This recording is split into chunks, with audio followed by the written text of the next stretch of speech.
Let's look at Lesson 18, Part A, the Tornado Climatology Mini Project.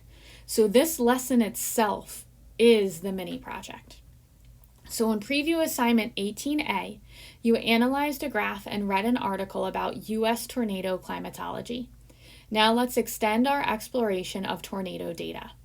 So if we look at number 1, it says the table shows the 10 deadliest tornadoes in U.S. history through 2014. So we're looking at this table on the right. For Part A, it asked how many of the tornadoes in the table occurred within the past decade. So within the past 10 years, only one tornado did, this highlighted one, in Missouri in 2011. So if we look at Part B, it says, does the data suggest that tornadoes were more prevalent and more powerful in the past than in now, and explain? So because this is part of your project, your answers are going to vary. So as long as you can back up your response, you need to explain it. Don't just say yes or no, and you can use this data to back it up, then you'll be good. If we look at Part C, what other ways besides injuries and deaths are people affected by tornadoes? So we said the loss of houses, you might be financially affected. We stressed loss of life again. We said depression or other mental health issues. And we said that jobs could be impacted or you could lose your employment as a result. So if we look at the objectives for this lesson, you will understand that graphics and statistics may mislead readers and viewers. You will be able to use proportions to reason and make interpretations. Choose appropriate ways to represent data and information in an effort to represent the complete and accurate story.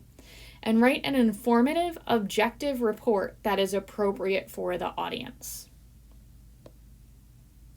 So if we look at this, it says the map you analyzed in the preview assignment has been colored to differentiate the states by the average number of tornadoes each year in that state.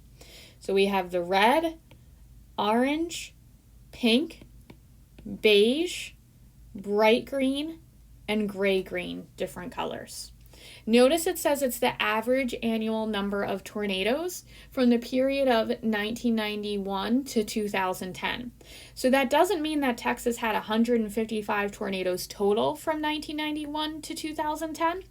It means that in that 20-year period, on average, Texas had 155 tornadoes, right? One year they might have had 160, one year they might have had 137, but on average, they had 155 each year. So if we look at number 2, it says suggest an appropriate range of annual average number of tornadoes that may have been used for each color in the following color scheme. So if we go back up here, what they're asking us for is if we just had a list of all of the numbers of tornadoes that happened in each state, how would we decide to color code them? So you can see what we came up with in class. We said that we thought red represented the range from 60 to 200, that orange represented 40 to 59, that pink represented 30 to 39, that beige represented 20 to 29, that bright green represented 10 to 19, and gray green represented 0 to 9. If we look at 3 and 4, these are things that you need to think through and answer on your own. So for number 3, it says, suppose someone asserts that the graphic is misleading. Give a rationale to support that claim. So you're asked here to find, how is this graphic misleading? Try to give one or more ways that this graph could be misleading. For number 4, it says, what other information would be helpful if your group wanted to portray the likelihood of someone in a given state being affected by a tornado in any given year? So in this one, you need to say, what other information would you want besides what is given to you? And notice in this one, we're not just talking about tornadoes. Now we're talking about people, right? What's the likelihood of someone in a given state being affected by a tornado?